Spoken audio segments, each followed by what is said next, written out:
네, 뉴스 신세계 오늘도 헬마우스 임경빈 작가와 함께합니다. 어서 오세요. 안녕하세요. 자, 검찰이 패스트트랙 네. 한 6년 됐죠 지금 이게? 네, 이 사건이 굉장히 좀 오래된 사건인데요. 드디어, 오늘 나경원 의원한테요. 징역 2년 구형이요. 네, 오늘 결심 공판이 열렸습니다. 서울 남부지법에서 있었던 결심 공판, 이른바 이제 국회 패스트트랙 충돌 사건인데 그 당시에 이제 패스트트랙 충돌 사건을 일으켰던 국민의힘의 전신, 자유한국당의 지도부와 국회의원들을 대상으로 한 재판입니다. 오늘 결심 공판에서 당시 당 대표였던 황교안 현 자유와혁신 대표 징역 1년 6개월이 구형이 됐고요. 그리고 원내대표였던 나경원 국민의힘 의원 징역 2년이 구형이 됐습니다. 그리고 현재 국민의힘 원내대표인 송원석 의원한테는 징역 10개월에 벌금 200만 원 이렇게 구형이 됐고, 그 외에도 이만희 의원, 김정재 의원한테는 징역 10개월에 벌금 300만 원, 윤한홍 의원한테는 징역 6개월에 벌금 300만 원, 이철규 의원한테는 벌금 300만 원, 이런 식으로 이제 국회의원들을 대상으로 한 요청이 있었고, 그리고 원외 인사들 민경욱 전 의원이나 이은재 전 의원에 대해서는 징역 10개월 실형 구형이 있었고요. 그리고 김성태 전 의원을 비롯한 원외 인사들한테는 벌금형의 또 구형이 나오기도 했습니다. 일단 검찰에서는 범행의 가담 정도를 고려해서 각각 좀 다르게 구형을 했고, 5년 8개월 만에 나온 첫 번째 재판에, 그러니까 1심 재판의 첫 구형이고요. 피고인 중에 한 명이었던 이제 고 장제원 전 의원 같은 경우는 사망했기 때문에 이제 공소권이 없어서 공소가 기각된 상태입니다. 이렇게 재판이 늦어진 경우들이 좀 있나 모르겠어요. 한 5, 6년을 1심인데요, 지금. 네, 1심 재판이 이 정도까지 이제 길어지는 경우는 그렇게 많지는 않은데, 이 사건이 발생한 게 2019년 4월 25일이거든요. 그러니까 이제 지난 국회가 시작되기도 전이었는데 국회가 한순배가 돌고, 그러니까 4년이 그렇습니다. 지나고 다시 새로운 국회가 임기를 시작하고도 1년이 넘게 지나서야 이제 출발을 하게 된 겁니다. 패스트트랙 충돌 사건이 2019년 4월 25일에 그 당시 공수처 신설 법안, 그리고 연동형 비례대표제 도입 법안, 이런 것들이 이제 패스트트랙으로 태워질지 여부를 놓고 대치를 하다가 몸싸움을 벌이면서 발생을 한 거고요. 그 당시에 그 야당 쪽에 이제 간사이기도 했던 바른미래당의 최입의 당시 국회의원을 의원실에 감금을 했다. 그리고 이제 의원과 사무실과 정개특위 회의장, 사개특위 회의장 등등을 자유한국당 국회의원들과 관계자들이 점거를 했다. 그래서 이제 법안을 접수를 못하게 만들고 국회 회의를 방해했다. 이런 혐의를 지금 받고 있습니다. 이른바 빠루가 등장을 하면서 쇠 지렛대를 이제 사용하는 장면까지 나오면서 동물 국회라는 얘기까지 등장했을 정도였는데, 그래서 황교안 당시 자유한국당 대표와 나경원 의원 등이 이제 기소가 됐고요. 국회의원 총 23명입니다. 그리고 2020년 1월에 기소가 됐는데 벌써 이제 5년 8개월 만에 드디어 이제 첫 번째 기소가 나온 거니까 굉장히 좀 길어진 재판, 어떻게 보면 사실상 재판부가 재판 포기한 거 아니냐라는 얘기까지 나왔을 정도인데, 일단 검찰에 일단 구형이 나왔기 때문에 늦어도 올해 연말 내지는 아주 늦으면 이 재판 워낙 길어졌기 때문에 이제 반쯤 포기하신 분들도 많으실 텐데 내년 연초까지는 1심 선고가 나올 수도 있다. 이렇게 보시면 되겠습니다. 이게 재판 자체가 정말 엄청나게 밀리기도 했지만요. 이 관련 자료 화면들이 워낙 많아가지고 재판부가 판단하는 데는 전혀 어려울 일이 없을 것 같은데요. 수사를 했던 경찰이나 검찰 입장에서 봤을 때는 자료가 부족했던 사건은 아니고요. 그래서요. 이른바 이제 국회 선진화법이 처음으로 적용된 첫 번째 사례였다, 이렇게 보시면 될 것 같습니다. 국회에서의 어떤 물리적 충돌을 방지하기 위해서 그건 어떤 회의 방해 행위를 금지시켰던 법안이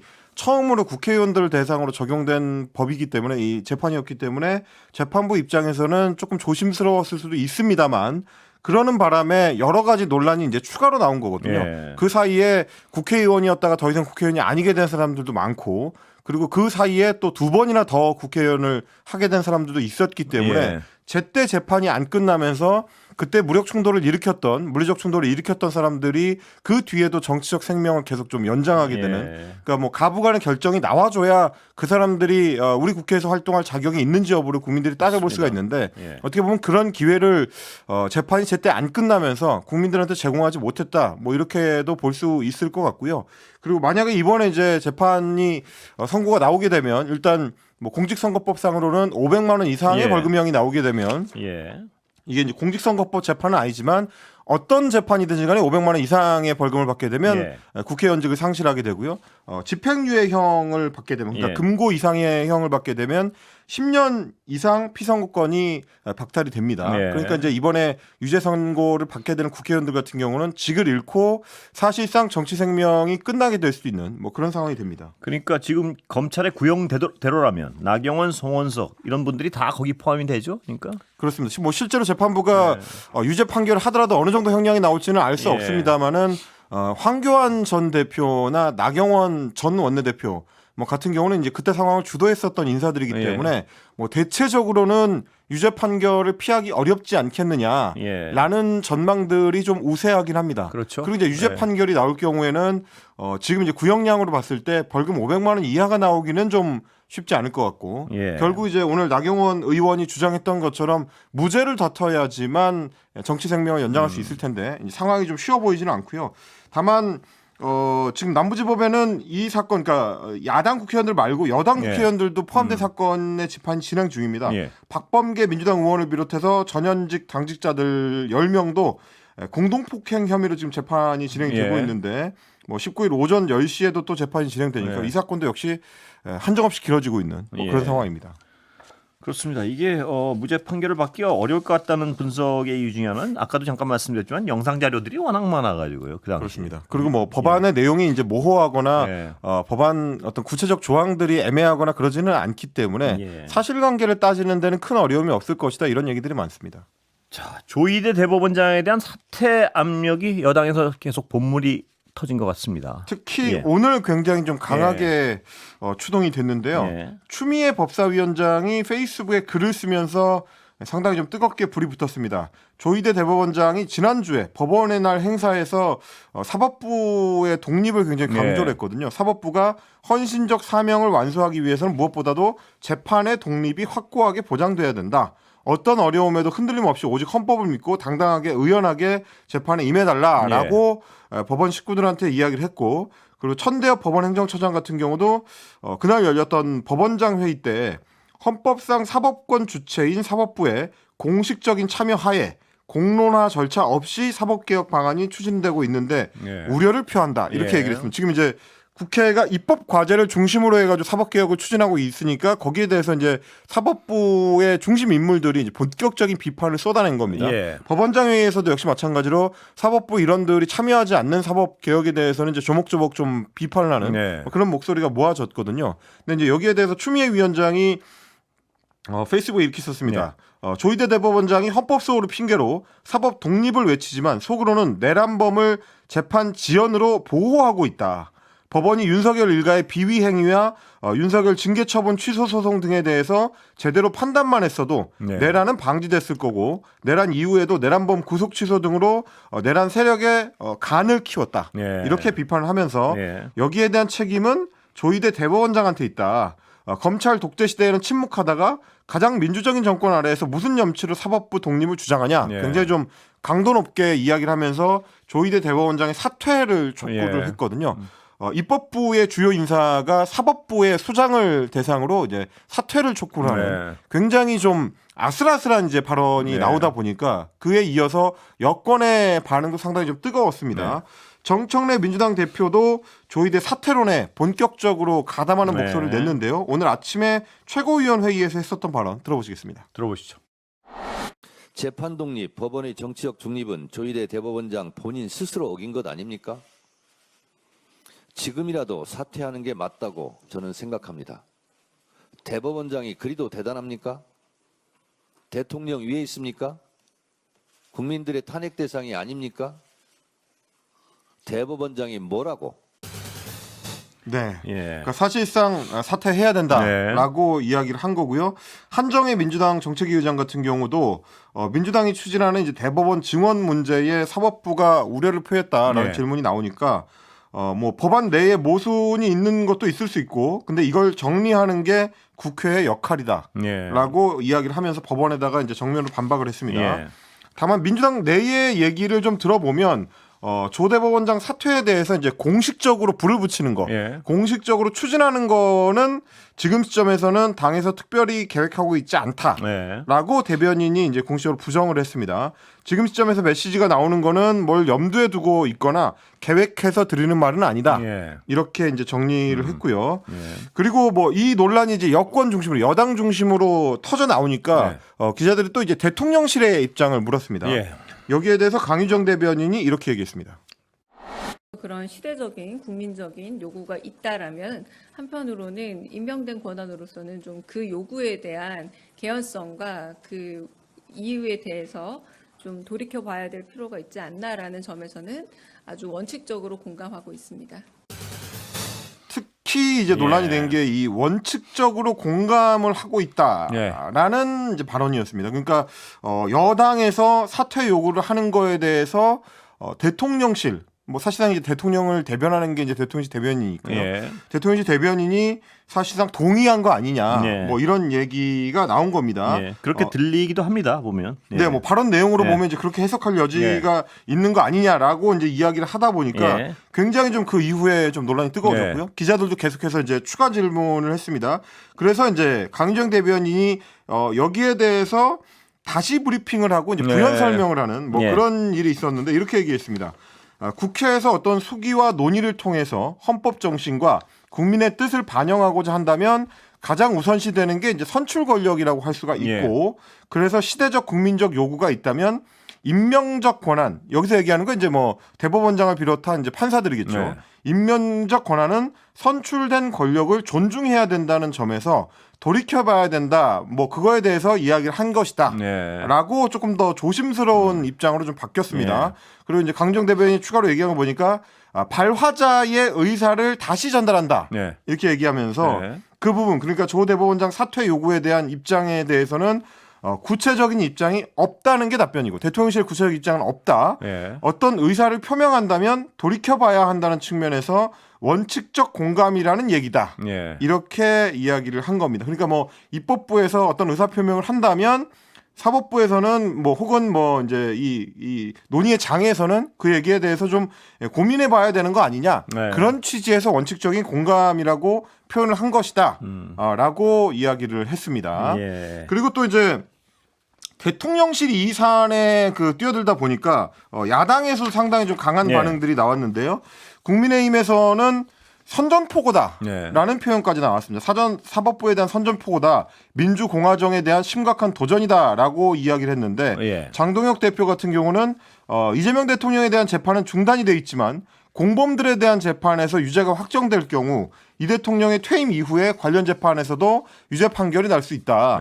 그게 두렵기 때문에 지금 공범들의 재판을 어떻게든 무죄로 만들기 위해서 대법원장 사퇴를 요구하고 있다고 생각한다. 이렇게 그러니까 재판과 연결시켜서 비판을 했고요. 한동훈 전 국민의힘 대표 같은 경우도 대통령이 자기 범죄 재판을 막기 위해서 대법원장을 쫓아내는 것은 중대한 헌법 위반이고 탄핵 사유다. 또 이렇게까지 이야기를 했습니다.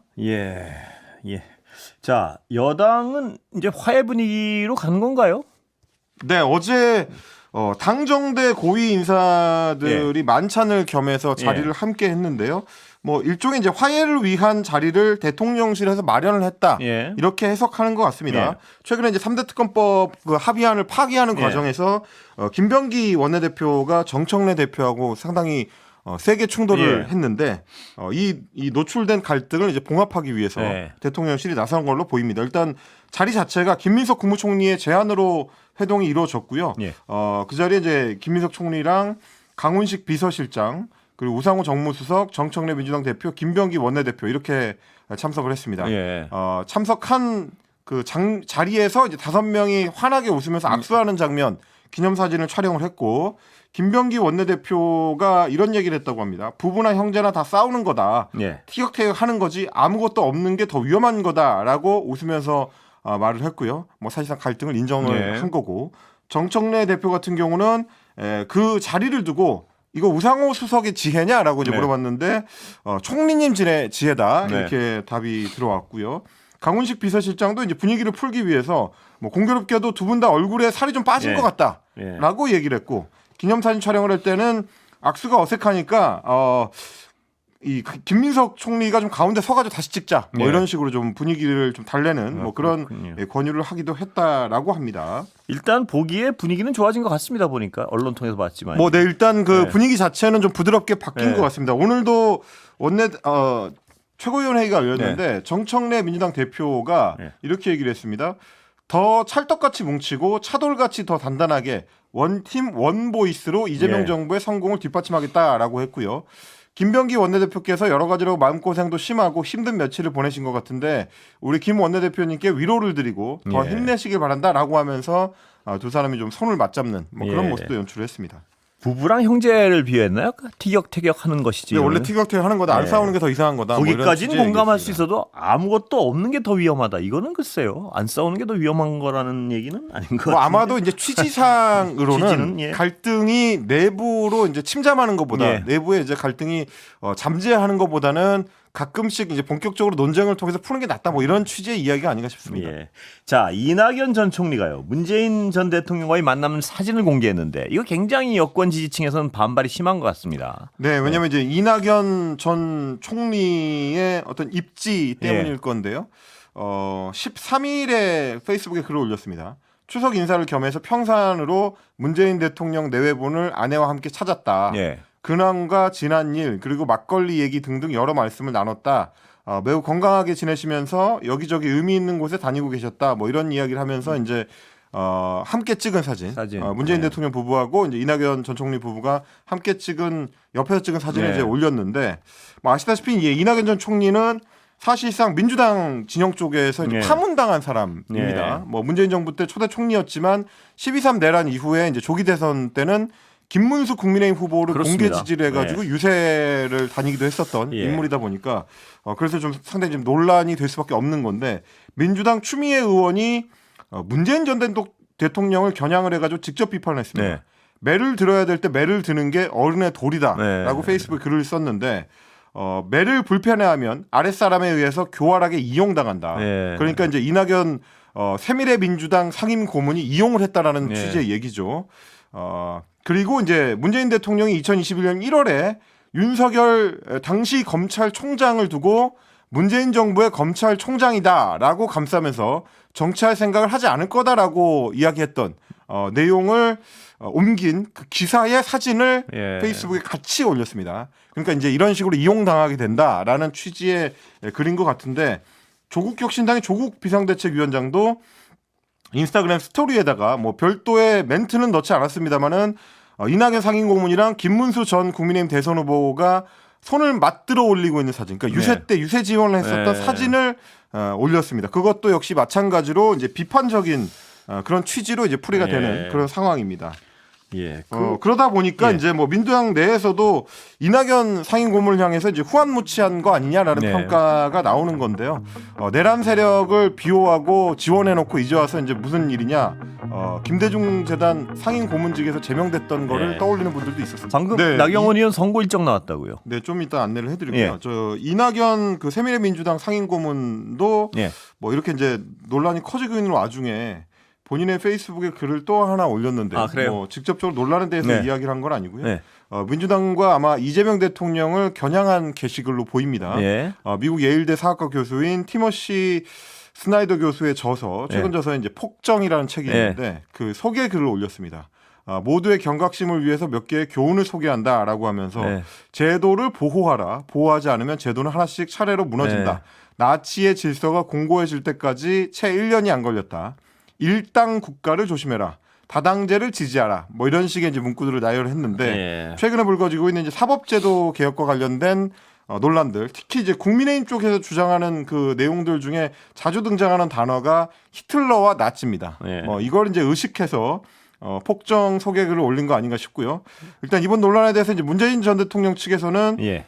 이낙연 전 총리가 요청한 비공개 만남이었는데 이낙연 전 총리 측에서 협의 없이 사진을 올린 것이다. 예. 추석 인사차 왔을 뿐이고 정치 얘기는 따로 없었다. 예. 이렇게 이야기를 했습니다. 이걸 정치적으로 이용해 볼지 짐작을 못했다는 그 문 전 대통령의 판단도 좀 의심스럽고요. 그다음에 이낙연 전 총리는 그걸 또 정치적으로 이렇게 이용을 그 전 어른인데 자기로서는 모시던 사람인데 그걸 정치적으로 이렇게 이용해 먹는 상황도 좀 보기에 안타깝고요. 양쪽이 다 보기에 안타깝습니다. 좀. 뭐 이제 찾아가겠다고 했을 때 이낙연 전 총리의 의도는 사실 정해져 있었다고 봐야 될 것 같고요. 예. 문재인 대통령 측에서 지금 이야기하는 것처럼 비공개 만남이었고 이제 공개되지 않을 예정이었다라고 한다면 뭐 본인 입장에서 여러 판단이 있었겠습니다만은 여러 가지로 지금 민주당 내에서는 좀 논란이 커질 수밖에 없는 그런 문제인 것 같습니다. 예. 선고 일정 나왔다고요. 예, 법원에서 패스트트랙 충돌 관련해서 이제 나경원 의원 등에 대해서 1심 선고 날짜를 고지를 했습니다. 예. 11월 20일에 선고를 한다라고 나와 있습니다. 예. 1심이 11월 20일에 나오면 2심, 3심까지 해서 이제 확정될 때까지 아마도 이제 빠르면 1년 내, 예. 뭐 늦어도 이제 내후년쯤에는 결론이 나오지 않을까 뭐 이렇게 예상을 할 수 있을 것 같습니다. 정말 오래 걸리는군요. 다음에 한 6, 7년 걸리는 건데요. 네, 뭐 급한 날에. 재판을 빠르게 받을 권리도 이제 헌법상 국민의 권리인데 네. 뭐 이렇게까지 재판이 늦어진다면 그 자체로도 좀 심각한 문제일 수 있다라는 점을 보여주지 않았으면 좋겠습니다. 그 김상민 전 검사요. 윤 씨 부부한테 주얼리 수사 검찰 동향을 수시로 보고했다. 뭐 이런 얘기도 있던데요. 예. 그러니까 사실상 이제 김건희 부부의 어떤 눈과 귀 역할을 네. 했다라고 본인 쪽에서 이제 주장을 네. 하고 있습니다. 김건희 특검이 확보한 진술에 나오는 내용인데 윤석열 정부 시절에 검찰 내부 분위기를 직접 보고를 했다라고 예. 진술했다고 합니다. 특검팀에 이런 얘기를 왜 했는가를 이제 같이 좀 살펴봐야 될 것 같은데 일단 총선이 본격화되기 전에 한 달에 한 번 정도씩 윤석열 씨한테 검찰을 비롯한 법조계의 동향을 직접 보고했다라고 이제 이야기를 했고요. 그리고 검찰총장 시절은 물론이고 대통령 취임 후에도 동향 보고에 계속 이어졌고 동향 보고 계속 이어졌고 여기에 대해서 윤석열 씨가 만족감을 표했다. 특히 이제 취임 후에는 사정기관 통제의 부작용을 우려해서 민정수석실까지도 폐지를 했는데 현직 검사한테 이제 별도의 내부 정보를 보고받았다라는 건 이제 그 자체로 좀 심각한 문제가 될 수 있습니다.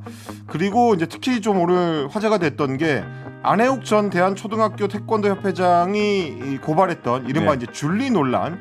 김건희 씨가 유흥주점에서 근무했다는 의혹도 보고를 받았다고 합니다. 여기까지 듣겠습니다. 임경비 작가 고생했습니다. 고맙습니다.